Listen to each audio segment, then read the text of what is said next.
of Shakespeare. I am your host, Melinda, and we are going to be talking about Taming of the Shrew by the one and only William Shakespeare. I'm going to be going over the plot and the characters. Okay, so it first starts off with, let me add, this man, his name is Christopher Sly, and he finds himself highly intoxicated one night outside of an alehouse. He's just a poor old tinker, and one of the local lords comes and decides to play a trick on him and tells him that he is actually a lord. And him and his men go and take Sly to his manor, where they dress him up as a lord and convince him that he is one. And the lord tells Sly, oh wait, before you see your wife, there's a troupe of actors who are here to perform a show for you. And that show is the story of Taming of the Shrew. So here we go, Idaho. So what happens is it starts off with Bianca and Katerina, which are two sisters. Bianca is very sweet and lovely. Kat is kind of ill-tempered and rude. Their father, Baptista Milona, just tells Bianca that you cannot marry until your sister marries. And she's like, she'll never marry. And then Lucentio comes along with his two servants, Tranio and Biodello. I don't know how to say those. Biodello. And these guys come to this university, and Lucentio sees Bianca and is just smitten and struck by her sweetness and beauty. And then what happens next is he decides that he wants to marry her, but she finds out that he can't because Kat is not married. So what he does is he pretends to be a Latin professor, so he's glasses because he's smart, and he also has a gown to show that he is smart. So the onesie, okay. So he goes and tutors Bianca as far as Latin. Meanwhile, there are other, Bianca actually has two other suitors, Gremio and Hortensio. Hortensio decides to dress up as her music teacher, and she's going to kind of get in the way, and he decides to pursue Bianca as well. Then, while this is all happening, Hortensio decides to enlist the help of Petruchio, who's really rude, and this man that's from Verona, and all he wants to do is marry a very rich woman. So, without even meeting the lovely Katerina, he decides to marry her. They meet, and after kind of a heated argument, they decide that they are going to get married. Follow along so far? Okay, great. Okay, next is, what happens is Tranio, how do you say his name? He decides to dress up as Lucentio to convince Baptismo Milano, Cookie, that he is a best match for Bianca. Now, while all this is happening, actually, Petruchio and Kat, they get married, but Petruchio decides, after the wedding, says, I'm going to tame her. So now that she is all his, they go back to his place in Verona. He won't let her eat or sleep in the bed because he claims that all of his food and his bed is not good enough for Katerina. And then what's happening is Lucentio and Bianca fall in love together after Lucentio woos her with some Latin. So Lucentio and Bianca decide to elope, and poor Hortensio actually ends up just marrying a widow. Meanwhile, Baptismo Milano decides that he will indeed let the two get married, but they actually are decided to elope. I get to add one person. Petruchio's father, which is Vincencio. Vincencio comes to Padua, and he kind of encounters Kat and Petruchio. Or actually, I'm sorry, this is Lucencio's father. Sorry about that. They are father and son.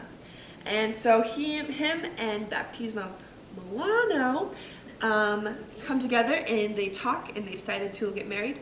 And then it's revealed that Tranio is actually not Lucentio, but Lucentio is Lucentio. And then it basically resolves that it was actually a play all along. Yes. Yes. Good job. And so that, folks, is how I explained Taming of the Shrew. Okay, our next guest is going to be Amanda Breister, and she is going to be answering a question about Guthrie's version of Taming of the Shrew. Okay, so Amanda, what were some of the differences that you saw during the first part of the play, and were they effective, and did you like them? That's a really good question, Melinda. From reading the script first, kind of as you outlined earlier, there's this character, Sly. The first scene starts in front of an alehouse and he's basically drunk. And so that's kind of what I pictured the opening scene to be like, the beginning of the play. And I was in for a little bit of a surprise. So I'm sitting there and all of a sudden the scene opens and it's this wedding and we're like almost in the middle of it and I'm like, whoa, like am I at the wrong play? I was a little bit confused. But that was only a brief section, and then it did jump right to Sly and being drunk and being brought to this lord's house, and so that was a little more on par with this script and how I was planning for that to play out. And I was in for another surprise.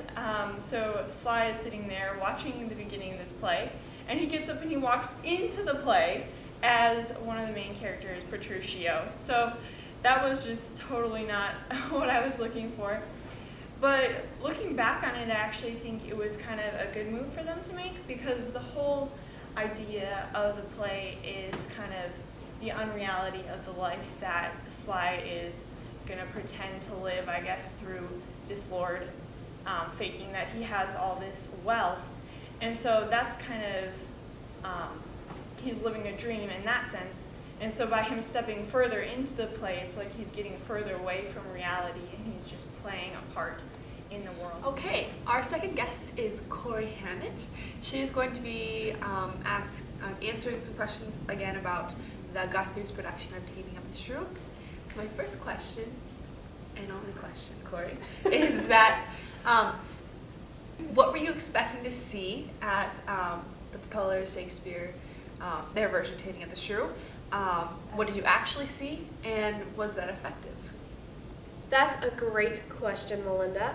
I really didn't know what to expect going into seeing an all-male company. I've never seen an all-male company of Shakespeare before, but I was excited because that's how Shakespeare wrote it. You know, he wrote knowing that all men were going to play these parts. So when I did go see the show, I was blown away. One, just by how much this company didn't make the humor about men playing women. Like, they didn't play up those caricatures. They were just men playing these roles to say what they had to say. And I thought that that was incredibly effective, that they didn't poke fun at that, which they could have. But these guys were very professional and handled it very well, and all of their production value was incredibly effective.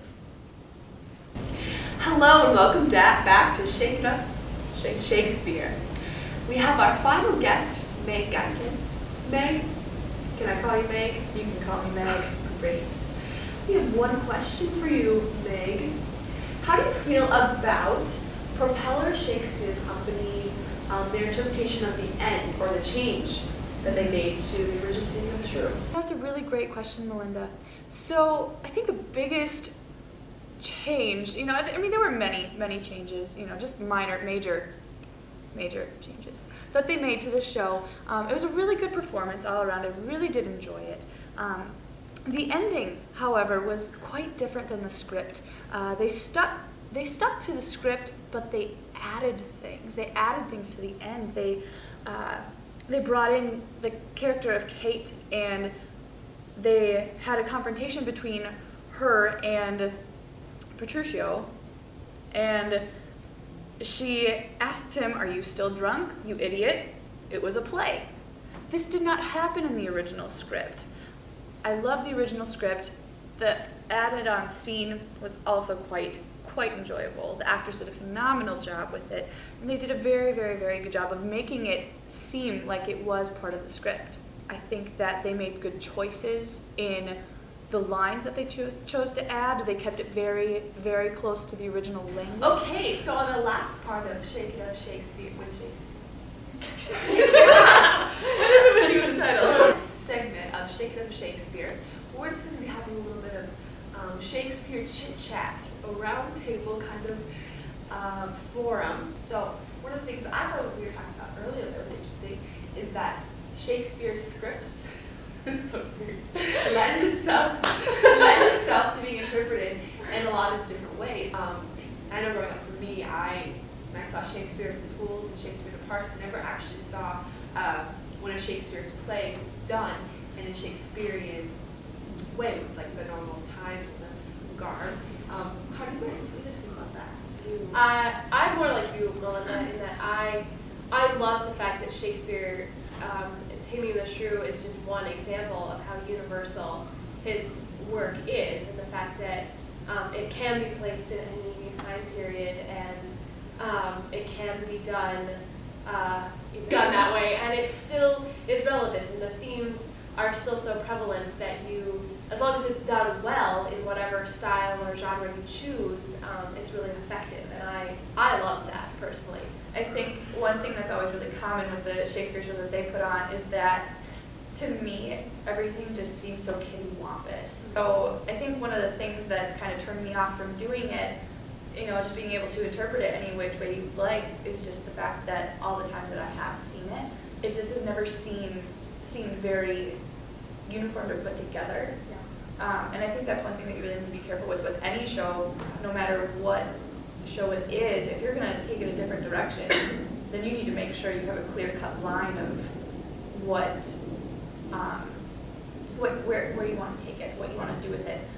I have to say I kind of agree a little bit with what you're saying in the fact that the only play I'd ever seen before this was like an authentic Shakespeare play with like original costuming, completely like original like set of what it would have looked like, whereas this was much more modernized. And I liked it, but I was like pretty thrown off. Like I was like, whoa, like they're talking like really old-fashioned, like strictly Shakespeare, and yet their costuming and the set and everything was like kind of half modern, but kind of not. And so Yeah, it never seems like all on the same track. One of the minor major differences that the Propeller Company chose to make in the show was partial nudity. Although that was not uncommon for a Shakespeare play, it was, I would have presented it differently. You definitely saw Petruchio's butt, and he was wearing a jockstrap and a leather jacket with fringe on it that did cover his butt.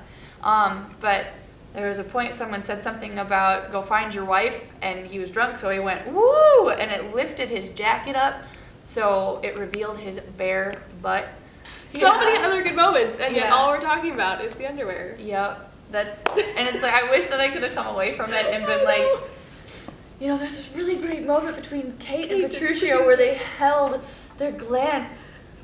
But I can't, because on the other side of the stage, this guy was in purple underwear. And Well, that concludes our episode of Shake It Up Shakespeare, where we were talking about Taming of the Shrew.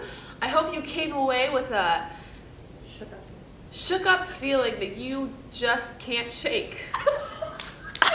Thank you. I hope we get an A on this project.